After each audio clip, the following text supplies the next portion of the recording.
अभिवादन स्वीकार कीजिए ब्रजेश मिश्रा का और आप देखना शुरू कर चुके हैं द डिबेट।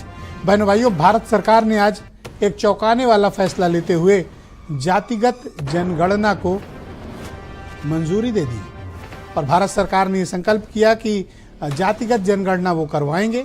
कब करवाएंगे इस पे स्पष्टता नहीं दी, लेकिन ये सैद्धांतिक तौर पर भारत सरकार ने ये सहमति दे दी कि जातिगत जनगणना इस देश में होगी।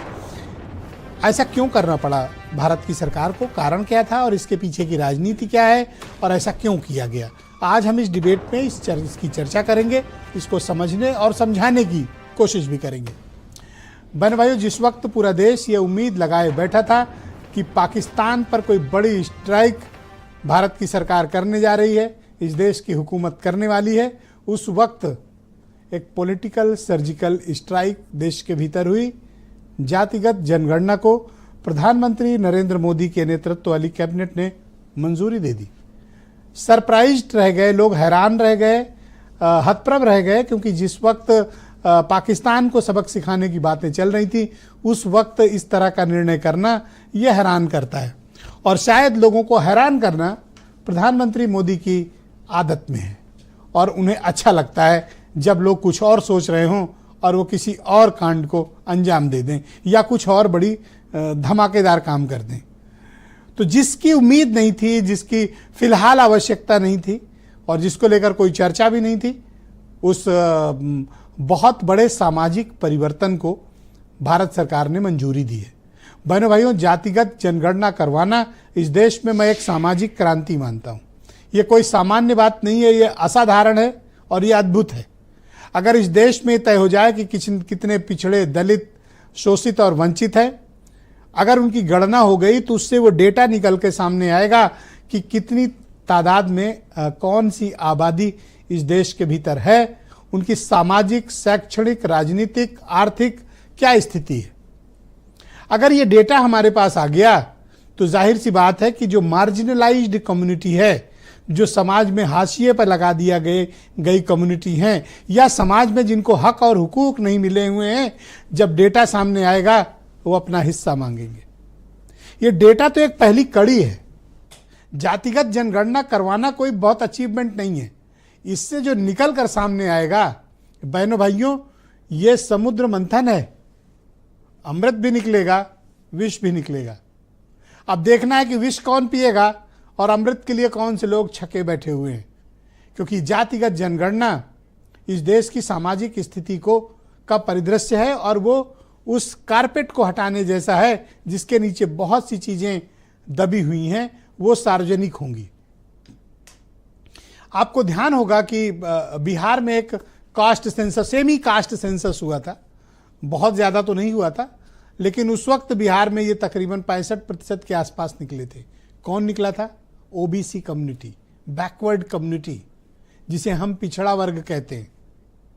और अभी तेलंगाना में हालिया सर्वे हुआ, अभी तत्काल जो सर्वे कराया गया तेलंगाना की राज्य सरकार ने, तेलंगाना में 56.32% बीसीज हैं, बैकवर्ड कास्ट की कम्युनिटीज़ हैं। 56%। दलित तो इसमें अभी जुड़े ही नहीं है, आदिवासी इसमें जुड़े नहीं हैं। जब तेलंगाना में ये है, बिहार में ये है, कल्पना करिए कि उत्तर प्रदेश में बैकवर्ड कम्युनिटी कितनी बड़ी तादाद में होगी। और जब उनका डेटा सामने आएगा तो जाहिर सी बात है कि जो राजनीति के स्थापित नियम हैं बदल जाएंगे। राजनीति में जो अपर कास्ट का डोमिनेंस है कम हो जाएगा या उनकी तादाद के हिसाब से हो जाएगा।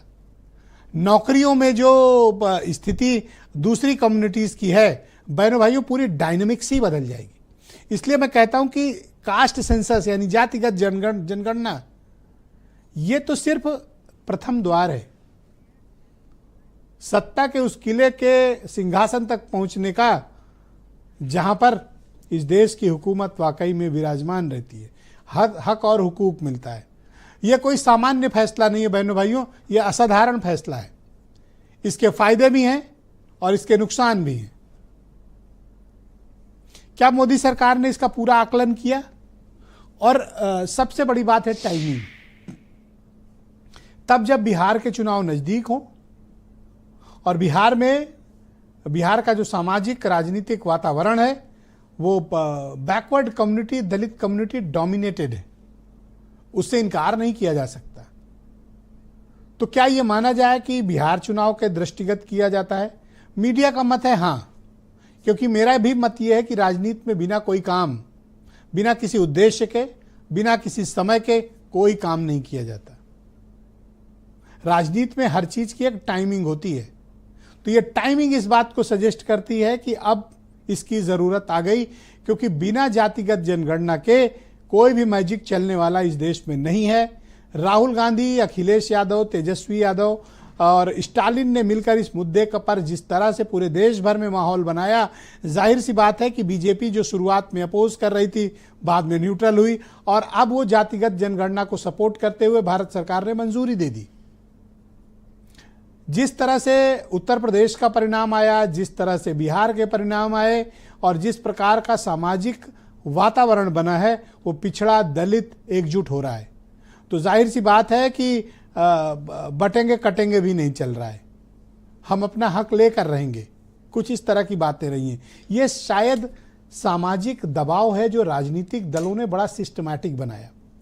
अगर आप तीन नेताओं के बयान को पिछले एक साल में, मैं कहता हूं जून 2024 के बाद से या इस वक्त जब कैंपेन चल रही थी पिछले वर्ष, अगर आप एक साल का केवल इनके बयानात उठाकर देखें, राहुल गांधी, अखिलेश यादव और तेजस्वी यादव के, उसमें आप क्या पाएंगे? पिछड़ा, दलित, शोषित, वंचित, इनके ऊपर अत्याचार, इनके ऊपर डोमिनेंस, इनको हक नहीं मिल रहा है। लगातार पीडीए का मुद्दा हो या राहुल गांधी ने सदन से लेकर संसद तक, सड़क से लेकर संसद तक ये भरोसा दिलाया था कि जब कांग्रेस सत्ता में आएगी जातिगत जनगणना होगी। राहुल गांधी ने कहा चाहे हंस कर करिए या रो कर करिए, जातिगत जनगणना तो करनी पड़ेगी। और ऐसा लगता है कि अंत में राहुल गांधी की बात सुनी भी जाती है, जैसा बीजेपी क्लेम करती है कि हम सुनते नहीं हैं, पर मुझे ऐसा लगता है कि राहुल गांधी और अखिलेश की बात को बीजेपी को स्वीकारना पड़ा और जातिगत जनगणना पे लौटना पड़ा। लेकिन दो महत्वपूर्ण विषय हैं। जातिगत जनगणना कराने का फार्मूला क्या होगा, किस विधि से कराया जाएगा, और दूसरा कब कराया जाएगा, क्योंकि ऑलरेडी हम कास्ट सेंसस में 10 साल से अधिक पिछड़ चुके हैं। ये कब की हो जानी चाहिए थी, पर हुई नहीं। अब होगी तो पद्धति क्या होगी, और क्या वो सभी सवालात किए जाएंगे जो किए जाने जरूरी हैं, ताकि हमें वास्तविक और रियल टाइम डेटा मिले कि सामाजिक, शैक्षणिक, आर्थिक, राजनीतिक क्या स्थिति है इस समाज की। अगर डेटा आएगा तो जाहिर सी बात है कि खलबली तो मचेगी। विधानसभा से लेकर गांव तक सबको आरक्षण चाहिए होगा, और ये जो 50% का आरक्षण का कैप है ना, ये ठक से खुल जाएगा। मतलब इससे पार जाना पड़ेगा, फिर आपको वो बाध्यता हटानी पड़ेगी। वंस डेटा आ गया सामने, जैसे विज्ञान क्या कहता है, डेटा आया, उस डेटा की वजह से तो हम चंद्रमा पे पहुंचे। डेटा हमें मिला तभी तो हम मंगल ग्रह तक पहुंचे। डेटा हमारे पास है तभी तो हम अंतरिक्ष में काम करते हैं। डेटा है तभी तो आज विज्ञान काम कर रहा है। तो डेटा खजाना है, और ये खजाना राजनीति में कुछ लोगों की किस्मत को बदलने वाला है और कुछ की बर्बाद भी कर देने वाला है। मैं चाहता हूं कुछ स्टेटमेंट आप सुन लें, फिर आज की परिचर्चा को हम आगे बढ़ाएंगे। कांग्रेस की सरकारों ने आज तक जाति जनगणना का विरोध किया है। कांग्रेस और इंडी गठबंधन के दलों ने जाति जनगणना के विषय को केवल अपने राजनीतिक लाभ के लिए उपयोग किया। आज दिनांक 30/4/2025 के दिन प्रधानमंत्री श्री नरेंद्र मोदी जी के नेतृत्व में ने यह निर्णय लिया है कि जातियों की गणना को आने वाली जनगणना में सम्मिलित किया जाए। आज केंद्रीय कैबिनेट के द्वारा भारत के इतिहास का सबसे महत्वपूर्ण, सबसे बड़ा फैसला लिया गया है। देश की 140 करोड़ जनता माननीय प्रधानमंत्री जी के प्रति आभारी है। देश गदगद है, देश खुशी से झूम रहा है, और श्री राहुल गांधी जी हों चाहे श्री अखिलेश यादव जी हों, उनके ढोंग पर, उनके झूठ पर यह करारी चोट पड़ी है, करारा तमाचा लगा है। हमने कहा था कि कास्ट सेंसस को हम करवा के छोड़ेंगे। पता नहीं क्या हुआ, सडनली 11 साल बाद नरेंद्र मोदी जी कहते थे कि सिर्फ 4 जाते हैं, सडनली कास्ट सेंसस का अनाउंसमेंट किया। हम इसको सपोर्ट करते हैं, पूरी तरह सपोर्ट करते हैं, मगर हम टाइमलाइन चाहते हैं। हम जानना चाहते हैं ये कब तक होगा। देखिए, ये हम लोगों की 30 वर्ष पुरानी मांग रही है और ये हमारे पुरखों की जीत है, समाजवादियों की जीत है, लालू जी की जीत है। लेकिन आज हम लोगों की ताकत देखिए, समाजवादियों की ताकत देखिए कि इनको हमारे ही एजेंडे पर जो है काम करना पड़ रहा है। तो बहनों भाइयों, आज की इस परिचर्चा को आगे बढ़ाएंगे। राजेश चौधरी उत्तर प्रदेश में भारतीय जनता पार्टी के प्रवक्ता और विधायक हैं। दीपक रंजन समाजवादी पार्टी से हैं।